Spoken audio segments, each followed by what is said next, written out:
Malkafu la gora chiti kosi kadi dulu. Imana alo tadi udah orang duri, jaga tu inta duri kita duri, karena berresannya juga, kita lagi panda beberapa minggu.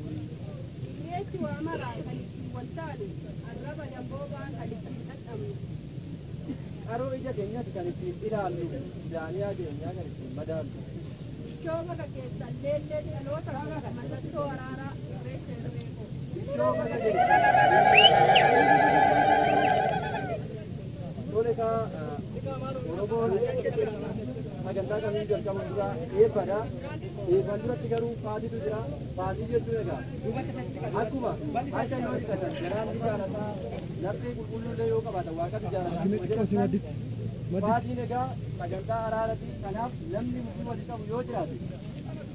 fuuldura kanatti baatanii ani beelu waliin mukateeraa eegama naafataa isu yookaan beelu mukateeraa eegama godheeraa jettanii fuuldura kanatti waaqaan lafaaf jecha baatanii eegama walii gootuu jechuudha. Namni ofii walii qabaatee irreessa walii irreeffatu waaqarraa irree nama mirkeessuu jechaadha.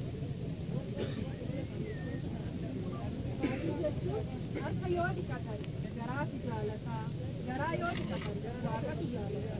Egaa faatiin araaradhaa firoomtuu qabni garaa wal jaalatee walaatuu namni kanaaf araara waan ta'eef waliif araaramnu.